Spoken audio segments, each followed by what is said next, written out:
O Senhor esteja convosco. Proclamação do Evangelho de Jesus Cristo, segundo Lucas. Naquele tempo, o Senhor escolheu outros 72 discípulos e os enviou 2 a 2 na sua frente, a toda a cidade e lugar aonde ele próprio devia ir. E dizia-lhes: a messe é grande, mas os trabalhadores são poucos. Por isso, pedi ao dono da messe que mande trabalhadores para a colheita. Eis que eu vos envio como cordeiros para o meio de lobos. Não leveis bolsa, nem sacola, nem sandálias, e não cumprimenteis ninguém pelo caminho. Em qualquer casa em que entrardes, dizei primeiro: a paz esteja nesta casa. Se ali morar um amigo da paz, a vossa paz repousará sobre ele, senão ela voltará para vós. Permanecei naquela mesma casa, comei e bebei do que tiverem, porque o trabalhador merece o seu salário. Não passeis de casa em casa. Quando entrardes numa cidade e fordes bem recebidos, comei do que vos servirem, curai os doentes que nela houver, e dizei ao povo: o reino de Deus está próximo de vós. Palavra da salvação.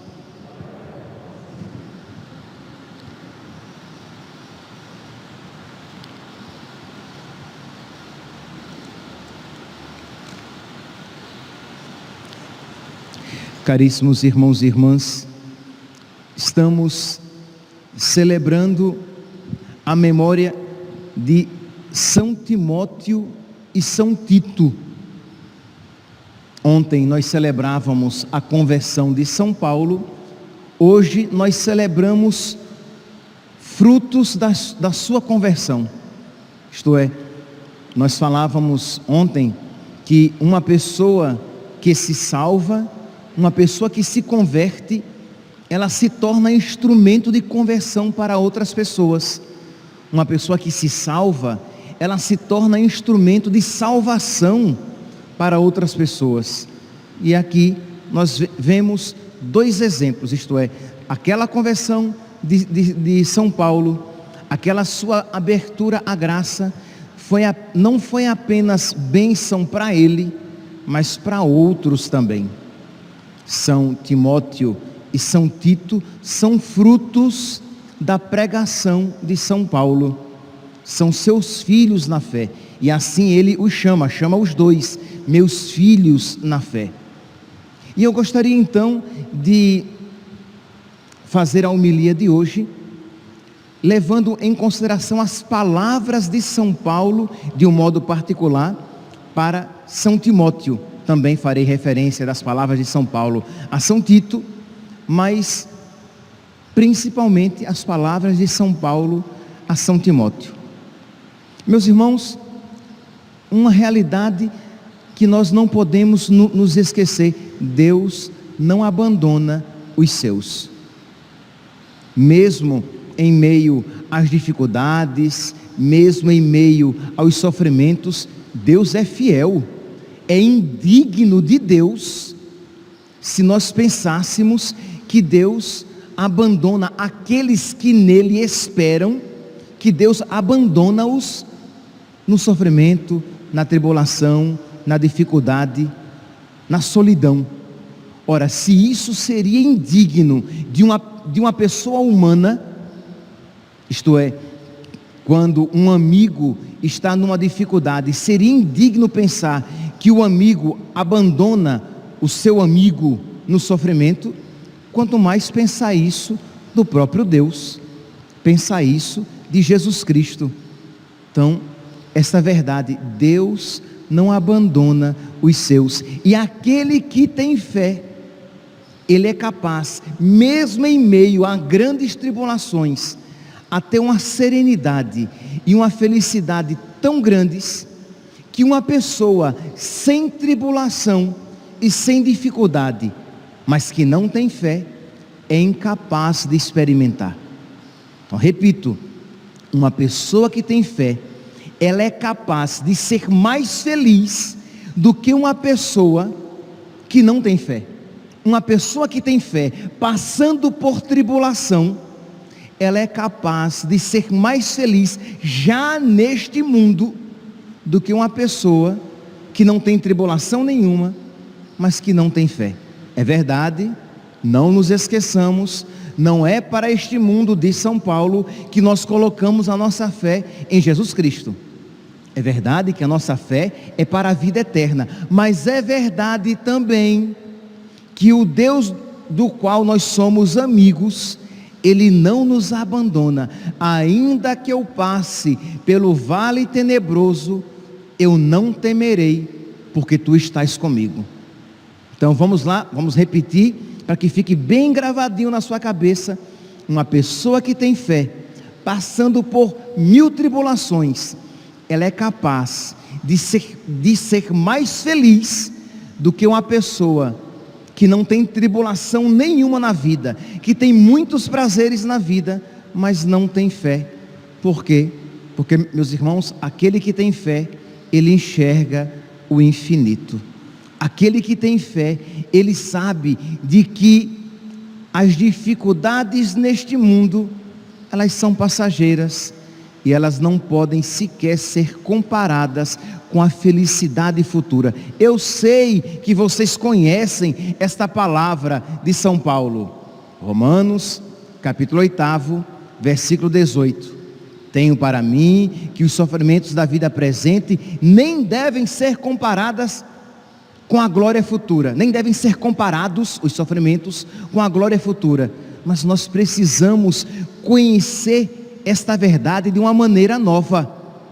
Nós precisamos conhecer esta verdade embebida no Espírito Santo. Nós precisamos, mergulhados no Espírito Santo, conhecer esta verdade. Senão, meus santos, nós seremos incapazes de compreender a felicidade na qual se encontra São Paulo, e para a qual São Paulo convida São Timóteo e São Tito.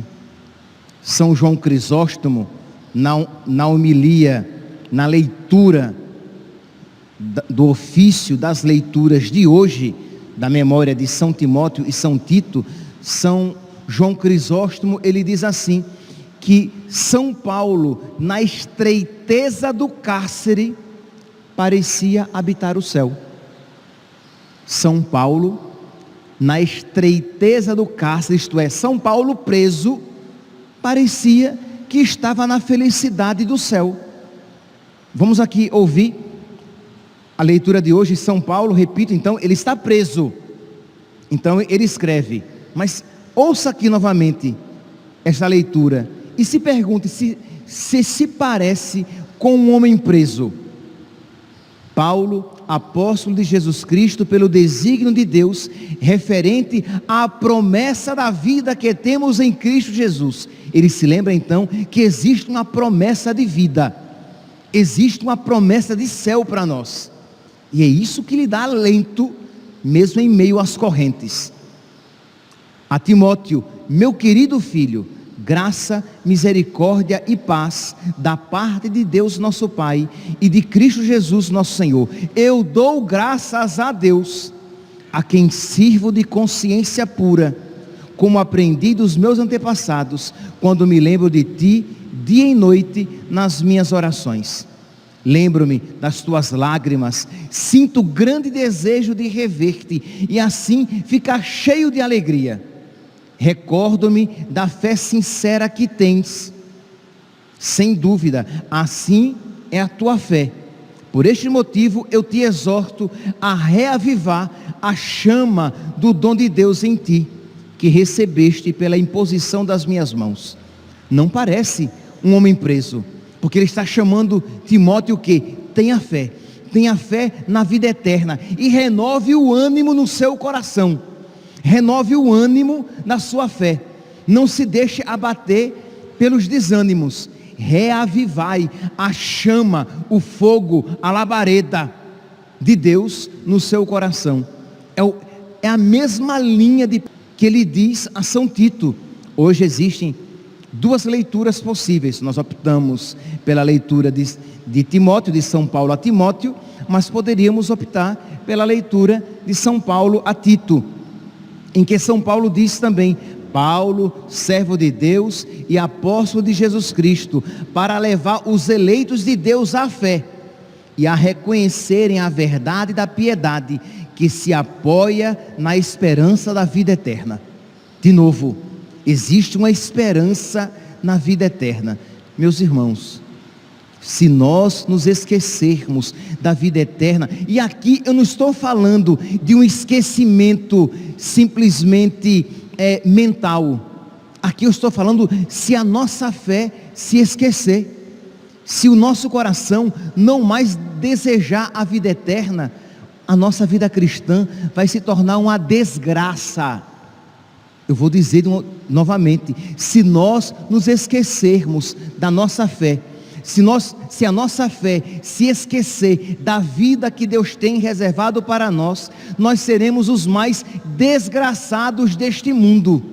A nossa fé não será alento nenhum para nós. Então, recordar-se das promessas de Deus, reavivar a chama de Deus em nós. Então São Paulo diz que se apoia na esperança da vida eterna. Deus não mente, Ele havia prometido esta vida desde os tempos antigos. Deus não é mentiroso, ou como dirá São Tomás de Aquino, cuja memória celebraremos agora sexta-feira: Deus não engana e nem se engana. Existe uma promessa de vida eterna para nós e nós não podemos nos esquecer. Então nós precisamos reavivar cada vez mais essa promessa, essa verdade em nós, para que aquela palavra, Romanos capítulo 8, versículo 18, se torne viva nos nossos corações. Eu tenho certeza de que os sofrimentos da vida presente, quais são os sofrimentos da vida presente? Vamos lá: solidão, incompreensão, dificuldades familiares, doença, dificuldade financeira, frustração na vida. Sim, entenda, não é que sejamos deprimidos por causa disso, mas todos nós, se tivermos um coração grande, somos frustrados com a nossa vida. Eu espero que sejamos, tá? Eu espero que todos aqui, entendamos aqui o que eu quero dizer com isso. Eu espero que todos sejamos de alguma maneira frustrados com a nossa vida, que eu espero que nós tenhamos expectativas muito maiores. Eu espero que todos nós queiramos ser muito mais do que somos. Então, de alguma maneira, existe uma certa frustração. Eu espero que todos nós queiramos uma felicidade muito maior do que a que temos, porque é o desejo do céu, é o desejo de Deus, é o desejo de ser aquele que Deus sonhou que sejamos. Pois bem, então se todos nós temos de alguma maneira isso no nosso coração, de alguma maneira é um sofrimento. Então repito: as dificuldades financeiras, a doença, a traição, as dificuldades familiares, a morte, a solidão, o abandono. Pois bem, tudo isso não deve nem sequer ser comparado com a felicidade futura que Deus tem reservada para nós. Esta felicidade que Deus preparou, aquilo que, como diz o mesmo São Paulo na carta aos Coríntios, aquilo que os olhos não viram, os ouvidos não ouviram e o coração humano sequer imaginou, isto Deus preparou para aqueles que o amam. Ora, quando isso é vivo, quando isso é uma labareda, uma chama, uma fogueira viva em nós, nós passamos pelas dificuldades, mas nós não nos entregamos ao sofrimento. É por isso que São João Crisóstomo vai dizer que São Paulo estava preso, mas parecia que estava no céu. São Paulo estava num cárcere apertado e seria daqui a pouco condenado à morte, mas parecia que estava num palácio de alegria. Por quê? Porque ele sabia que a sua esperança era viva, que ela não morre, que ela não mofa, que ela é uma esperança inacessível. Pois bem, então é para esta, ou melhor, é movido por esta esperança que ele convida Timóteo o quê? A reavivar a chama de Deus.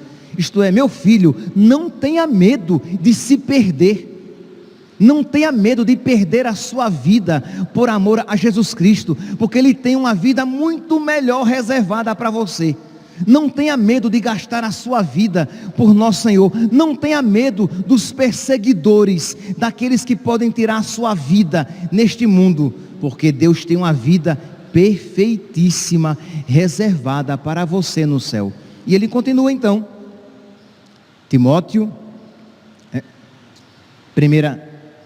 segunda carta de São Paulo a Timóteo, capítulo 1, versículo 6. Por esse motivo, exorto-te a reavivar a chama do dom de Deus, que recebeste pela imposição de minhas mãos, pois Deus não nos deu um espírito de timidez. Talvez, dizem os intérpretes, talvez Timóteo estivesse aqui por algum motivo meio receoso, meio tendendo com a tentação ao desânimo. Então São Paulo diz: Deus não te deu um espírito de timidez, mas de fortaleza, de amor e de sobriedade. Não te envergonhes do evangelho de nosso Senhor, mas sofre comigo pelo evangelho. Não tenha vergonha, não tenha medo de sofrer por causa de Cristo. Não tenha medo de perder a tua vida. São Paulo, naquela passagem lá em Atos dos Apóstolos, capítulo 20, versículo 24, anote, é uma passagem bonita, em que São Paulo, em meio a grandes sofrimentos, em meio a grandes perseguições, São Paulo diz: eu não sou apegado à minha vida. Crê em Deus Pai. Atos dos Apóstolos, capítulo 20, versículo 24, ele diz: a minha vida não é preciosa aos meus olhos. Eu não estou apegado à minha vida, querendo neste mundo realizar todos os meus sonhos. Eu quero realizar os sonhos de Deus. Eu não sou apegado à minha vida de tal maneira a abandonar a minha fé. Não, eu entrego a minha vida a Deus, e que Ele faça de mim o que bem lhe aprouver, porque eu creio naquela vida perfeita reservada para mim. A minha vida, meus santos, essa palavra, ela não deve ser apenas uma palavra bonita, poeticamente falando: oh, que expressão bela, a minha vida não é preciosa aos meus olhos, eu não sou apegado à minha própria vida, mas de você colocar esta palavra na sua vida e se perguntar: eu estou disposto a pedir a Jesus esta graça? Porque é verdade, meus santos, só se houver algumas pessoas aqui um pouco progredidas na santidade, senão aqui nos bancos dessa igreja se encontram muitos apegados à própria vida, apegados ao próprio sonho. E quando eu digo isso, eu não digo pessoas com intenções más no coração. Não, homens casados, mulheres casadas, pessoas solteiras, mas com bons propósitos, sim, mas com os seus propósitos, com bons sonhos, sim, mas com os seus sonhos. E o que São Paulo diz é o quê? Eu não sou apegado à minha vida, eu estou disposto a sofrer pelo evangelho e perder a minha vida por Jesus. Quando se fala em perder a vida por Jesus, não significa necessariamente morrer por causa de Jesus, mas estar disposto a, por causa de Jesus, a perder tudo aquilo que você tinha sonhado para você, a estar disposta a, por causa de Jesus, viver uma vida diferente do que você havia sonhado e planejado para você, sabendo que a vida perfeita está reservada para mim no céu. E esta certeza já enche o meu coração aqui na terra de alegria. Esta certeza de que o melhor está preparado para mim, já faz com que eu, com liberdade e com desapego, viva os dias presentes que me são dados. E não como se só essa vida me fosse dada e eu preciso ser feliz a todo custo. Ora, porque é verdade, se só essa vida existisse, eu iria querer realizar o máximo possível dos meus sonhos. Mas se existe uma outra vida reservada por Deus que me ama mais do que eu amo a mim mesmo, Deus, então a vida que Ele tem é infinitamente melhor do que todo o projeto de vida que eu pudesse ter para mim neste mundo. Então, eu estou disposto a perder tudo por Ele. Então, eu estou capacitado a, mesmo em meio às dificuldades da vida, estar com o coração sereno e feliz, porque eu sei que existe uma vida reservada para mim. Então, a labareda da fé no meu coração, então a chama da fé no meu coração é viva.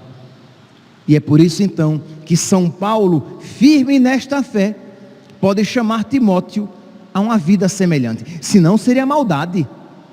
Se São Paulo não acreditasse que valia a pena, seria maldade, crueldade ele chamar Timóteo, seu filho, para mim um semelhante. Se o seu caminho era de pura e tão somente frustração, como é que ele poderia chamar Timóteo para um caminho de pura e simples frustração? Mas como ele sabia que valia a pena perder tudo por Cristo, ele diz: não te envergonhes, meu filho, do testemunho de nosso Senhor, nem de mim, seu prisioneiro, mas sofre comigo pelo Evangelho, fortificado pelo poder de Deus. Que hoje, meus santos, celebrando São Timóteo e São Tito, nós peçamos a Deus, por intercessão deles, esta força do Espírito Santo. Tenho certeza de que todos nós necessitamos da força de Deus, da força do alto, da chama de Deus, para que aqueça o nosso coração, para que reavive a nossa fé, para que nos conceda novamente um ânimo novo, o ânimo dos mártires, o ânimo dos santos, o ânimo dos apóstolos, o ânimo daqueles que viveram tão intimamente unidos a Cristo, de modo que a sua fé era viva e eficaz em suas almas. Que São Timóteo e São Tito interceda por nós, para que nós também tenhamos uma vida semelhante. Louvado seja nosso Senhor Jesus Cristo, para sempre seja louvado.